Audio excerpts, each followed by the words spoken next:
السلام علیکم۔ عطا تارڑ نے اپنی ہی حکومت کو بے نقاب کر دیا۔ صرف نواز شریف کو مانتا ہوں، مریم نواز کے جوتے نہیں اٹھا سکتا۔ تارڑ اب دیدہ ہو گئے۔ مریم نواز نے گوبر پر ٹیکس لگا کر عوام پر تاریخی ظلم کیا۔ خدا کی قسم 8 فروری کو لوگوں نے ووٹ عمران خان کو دیا اور فارم 47 کی بنیاد پر حکومت ہماری بنا دی گئی۔ خدا کا واسطہ آرمی چیف صاحب عمران خان کو رہا کرو ورنہ بہت دیر ہو جائے گی، نہ یہ نہ ہو عوام گھروں سے باہر نکل کر ہمارا گریبان پکڑ لیں۔ یہ دوستوں پہلے یہ زبردست ویڈیو دیکھتے پھر اس پر بات کریں گے۔ چلیے ویڈیو شروع کرتے ہیں۔ تو یہ سورہ فاتحہ بھی پڑھتے ہیں تو اس کی سلیکٹیو آیات پڑھتے ہیں، یہ جالب کا کلام بھی پڑھتے ہیں تو اس کی سلیکٹیو مصرے پڑھتے ہیں، یہ جب فسطائیت کی بات بھی کرتے ہیں تو جو ان کے ذہن کے مطابق فسطائیت ہے اس کی بات کرتے ہیں۔ میں نے سمجھا کہ جب یہ کہہ رہے ہیں کہ صبح بے نور کو اور ایسے دستور کو،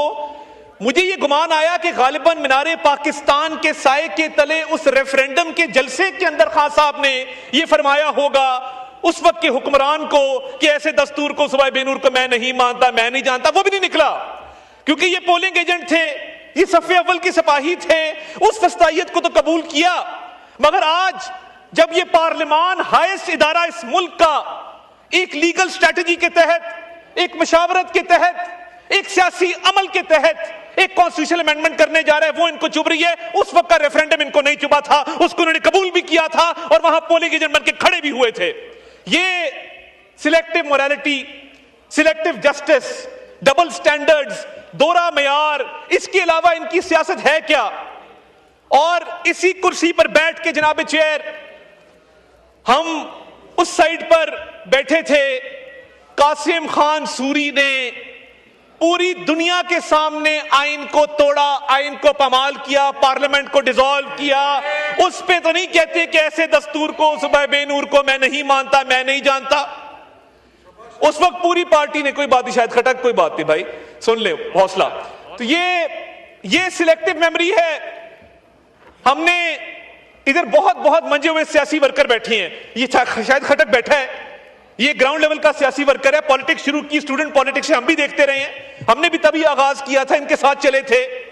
ادھر بڑے بڑے پرانے لوگ بیٹھے ہیں، ایسے لوگ بیٹھے جن کے بزرگوں کے ساتھ ہمارے بزرگوں کا تعلق تھا، ایسے لوگ بیٹھے ہیں کہ جن کے ساتھ ہماری جماعت کا تعلق تھا، ہماری جماعت میں رہے، ہماری جماعت سے منسلک رہے۔ مگر یہ نفرت کے بیج بونے والا کون شخص تھا جس کو اپنی ذات کی تقلید قومی مفاد سے زیادہ پیاری تھی؟ وہ کون شخص تھا جس نے اس ملک کے اندر نفرت کے بیج بوئے؟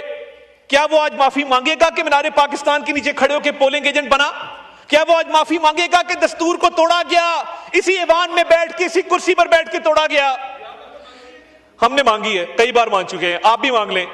اور 2000 اس پہ خواجہ آصف صاحب بہت بات کر چکے، اور یہ معافی کی بات کرتے ہیں تو میں ان کو ان کے گناہوں کی لسٹ پوری پکڑا دیتا ہوں، آج آ کے معافی مانگ لیں، مگر نہیں کریں گے کیونکہ یہ سیاسی لوگ نہیں ہیں۔ کیا ہی اچھا ہوتا ادھر جو تقاریر کی جا رہی ہیں، مجھے بتا دیجئے، ابھی شہریار خان افریدی صاحب نے تقریر کی، کیا کلاز بائی کلاز 27ویں ترمیم کے اوپر انہوں نے کوئی تجاویز دیں؟ کیا انہوں نے کہا کہ اس کلاز میں اس کو بہتر کر لیں، فلاں کلاز کے اندر فلاں چیز لے آئیں؟ جناب والا، ان کی جو سلیکٹیو میموری اور جو سوچ ہے وہ کیونکہ 2020 سے پہلے نہیں جاتی، تو میں تھوڑی یاد دہانی کرا دوں کہ انہی کا دور حکومت تھا، ہم انہی بینچز پر بیٹھ کے ان کو سمجھاتے تھے کہ یہ سیاسی مخالفت ہے، اس کو دشمنی میں تبدیل مت کرو۔ ہم نے، پیپلز پارٹی نے، دیگر جماعتوں نے ایک چارٹر آف ڈیموکریسی کیا اس ملک کے اندر۔ اس چارٹر آف ڈیموکریسی کا کیا مقصد تھا؟ افہام و تفہیم سے معاملات کو آگے چلانا، ڈیموکریٹک پروسیس کو سٹرینتھن کرنا۔ انہوں نے جو کام 2017 میں کیا اور جس طریقے سے یہ چور دروازے سے اقتدار میں آئے، آج اس کی بھی معافی ان کو ایوان کے اندر مانگ لینی چاہیے۔ اور یہ لوگ جنہوں نے اس وقت، آپ فارم 47 کو تو انہوں نے ان کو اپنے منہ سے بات ہی نہیں کرنی چاہیے۔ میرے پاس ایسے ایسے لوگ یہاں بیٹھے ہیں بینچز کے اوپر کہ جن کو بند کیا گیا، جن کے رزلٹ تو دور کی بات ہے ان کو گھر سے نہیں نکلنے دیا گیا۔ یہاں پہ وہ لوگ بھی بیٹھے ہیں کہ جن کے پیارے دنیا فانی سے رخصت ہو گئے، ان کے جنازے نہیں اٹھانے دیے گئے. اور میں اس عدالت میں موجود تھا کہ جب شہزاد اکبر کے آرڈر پہ آج اچھا ان کی پارٹی کے اندر بھی مختلف فیکشن ہیں آج کل.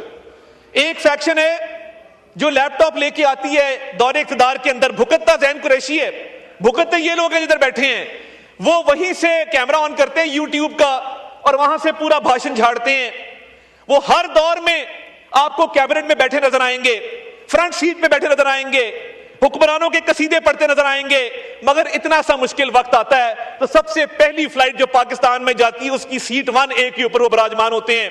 آج بھی وہ بیٹھ کے اداروں کی تصدیق کرتے ہیں.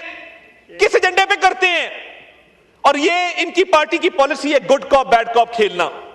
ادھر کچھ لوگ بیٹھ کے سیاسی عمل کی بات کریں گے اور یوٹیوب کے کیمرے والے جو مختلف ممالک کے اندر مقیم ہیں وہ اداروں کے اوپر حملہ کریں گے. آج تک آپ نے سنا محمود خان اچکزئی صاحب کو, مجھے بڑا دکھ ہوا کہ 27ویں ترمیم میں انہوں نے کابل کی بات کی.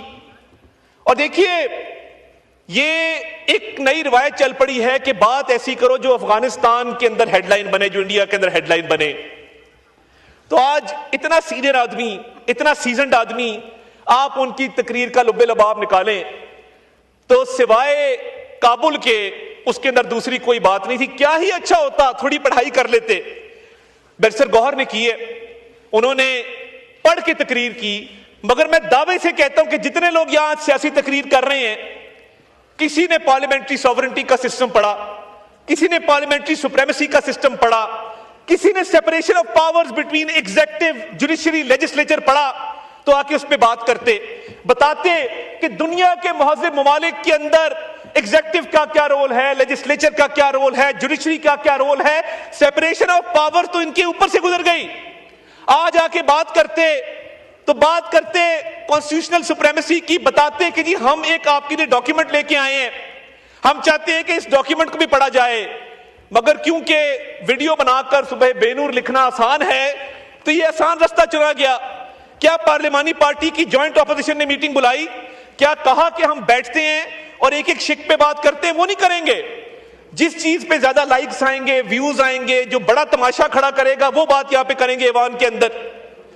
27ویں ترمیم پہ بات چیت آج کی شروع نہیں ہوئی جناب والا, یہ چارٹر آف ڈیموکریسی سے پچھلے 20 سال سے کانسٹیٹیوشنل کورٹس کی بات جاری ہے.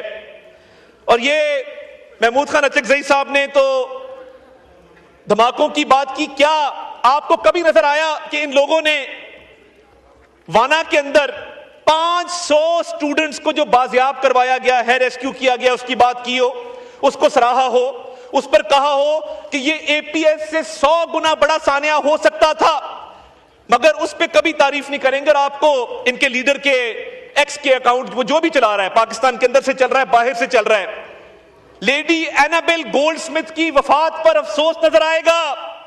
لیڈی اینابل گولڈ سمتھ کی وفات کے اوپر آنسو بہائے جائیں گے, مگر میجر عدنان جس نے اپنی جان نچھاور کر دی اپنے ساتھی کو بچاتے ہوئے, اس پہ یہ 2 لفظ نہیں کہیں گے. غزہ کے شہیدوں پہ یہ 2 لفظ نہیں کہیں گے, مگر لیڈی اینابل کے اوپر تقریر ضرور کریں گے. لیڈی اینابل کی وفات کو انہوں نے اس طرح سوگ منایا جس طرح کوئی قومی سوگ ہوتا ہے. تو یہ جو سلیکٹو موریلٹی ہے, بات کرتے ہیں ہر چیز کے اندر, تو کیا ان کا یہ حق نہیں بنتا تھا کہ جہاں پہ ان کے لیڈر نے 9 مئی کا حکم دیا اس ملک کے اندر, وہ ریڈ لائنز کراس کی جو ملک کی تاریخ میں کبھی کراس نہیں ہوئی. شہداء کی یادگاروں کو مسمار کرنا, دفاعی اداروں پر حملے کرنا, اور ان لوگوں کو جا کے پوچھیں, یہ بڑی بات کرتے ہیں جن لوگوں کو یہ اکسا کر کور کمانڈر ہاؤس لے کر گئے, ریڈیو پاکستان لے کر گئے, دیگر عمارتوں میں لے کر گئے, قانونی پیروی کرنے انہوں نے پیچھے دیکھا, ان میں سے کوئی نہیں گیا. ان کی جماعت نے ان کارکنوں کو پوچھا ہی نہیں کہ آپ کے حالات کیا ہیں, ہم کیا مدد آپ کی کر سکتے ہیں. تو یہ سیاسی ورکرز کو ڈچ کرنا اور ان کو پہلے ان کے مائنڈز کو پلوٹ کر کے ان کو جرائم پہ اکسانا اپنے سیاسی مقاصد کے لیے. آج بھی کانسٹیٹیوشن کے حوالے سے آپ پوچھیں گے, کیونکہ بل نہیں پڑا, ادھر اس کو ایک شک اگر یہ بتا دیں اس میں کوئی تجویز آئی ہو, کوئی انہوں نے کمیٹی کے اندر آ کے تجاویز دی ہو, یہ پروسیس کا حصہ نہیں بنیں گے. مگر ہاں پولیٹیکل پوائنٹ سکورنگ کے لیے, اور یہ ان کا حساب ان لوگوں کا ہے جو ٹریلر میں آ کے فلم دیکھتے ہیں, یعنی وہ ٹریلر سے پہلے کی فلم کا کوئی نہیں پتا کہ ٹریلر سے پہلے بھی کوئی 1.5 گھنٹہ فلم چلی ہے, ٹریلر کے بعد جو ہے وہی ان کو نظر آتا ہے, کیونکہ ان کی مینٹالٹی, ان کی موریلٹی وہ ساری 2022 کے بعد کی ہے. اور جناب والا شہریار خان افریدی صاحب نے بڑی اچھی باتیں کی, بڑا انہوں نے یہاں پہ ایک ملک کی سیاست کے اوپر روشنی ڈالی.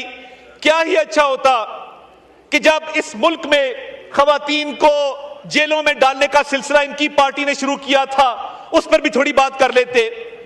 ان کی اس فسطائیت کی رجیم سے پہلے اس ملک کے اندر یہ رواج نہیں تھا کہ ماؤں بہنوں بیٹیوں کو سیاسی انتقام کا نشانہ بنایا جائے. ہمارے معاشرے میں ماں بہن بیٹی کی بڑی عزت ہے, لوگ بڑی قدر کی نگاہ سے دیکھتے ہیں, مگر ان لوگوں نے یہ روایت ڈالی کہ سیاسی انتقام میں اندھے ہو کر اس وقت ہم ان کو سمجھاتے تھے, ادھر بیٹھ کے سمجھاتے تھے کہ یہ وقت کا دھارا ہے, یہ ایک سا نہیں رہتا, جیسی کرنی ویسی بھرنی. مگر ان کو یہ بات سمجھ نہیں آتی تھی. آج بھی یہ اسی روش کے اوپر ہیں. انہوں نے پچھلے 4-4.5 سال میں کچھ نہیں سیکھا. اگر سیکھا ہوتا تو 27ویں ترمیم پر آ کر بات کرتے, پولیٹیکل پروسیس کا حصہ بنتے, پولیٹیکل پروسیس پہ کامنٹ کرتے. مگر سیاسی تقاریر جتنی مرضی کروا لیں, اس پہ ان کو پوری مہارت حاصل ہے, مگر یہ کبھی بات نہیں کریں گے کہ کانسٹیٹیوشنل امینڈمنٹ کیا ہوتی ہے, کانسٹیٹیوشن کی سپریمیسی کیا ہوتی ہے, پارلیمنٹری سوورنٹی کا کیا نوشن ہے, سیپریشن آف پاورز کیسے ہوتی ہے. اور جناب والا اگر تھوڑی سی ریسرچ کر لیتے, تھوڑی سی انگریزی پڑھنے کی زحمت کر لیتے, تو آج یہاں پہ ہاؤس کے اندر ایک پروڈکٹیو ڈسکشن ہو رہی ہوتی. آج ہاؤس کے اندر ایک مکمل طور پہ اس کے اوپر پوری دنیا میں ایک میسج جا رہا ہوتا کہ جی پاکستان کی پارلیمنٹ نے بڑی اس کے اوپر فروٹفل ڈیبیٹ کی ہے, لیگل نوشنز کے اوپر ڈیبیٹ کی ہے, کانسٹیٹیوشنل نارمز پہ ڈیبیٹ کی ہے, دنیا کی جو بیسٹ پریکٹسز ہے اس پہ ڈیبیٹ کی ہے. اور جناب والا میں بالکل کلیئر کر دوں کہ آرٹیکل 243 کے حوالے سے الحمدللہ پاکستان کی ایک عزت بنی. مئی کی جنگ کے بعد ہم دنیا میں جہاں جاتے ہیں لوگ پاکستانیوں کو قدر کی نگاہ سے دیکھتے ہیں. آپ جائیں باہر, سعودی عرب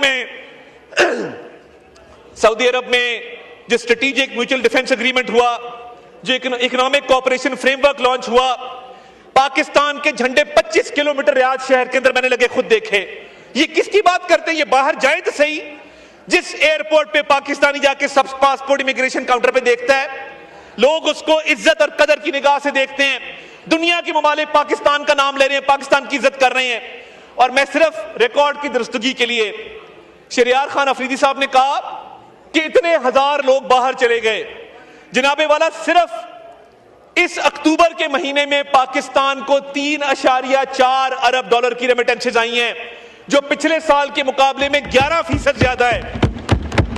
تو یہ ان کو نظر نہیں آتا کہ جو بیرون ملک پاکستانی ہیں انہوں نے کالز دی. کیا ان کے لیڈر کے کہنے پہ انہوں نے نہیں کہا کہ پاکستان ریمیٹنسز مت بھیجو؟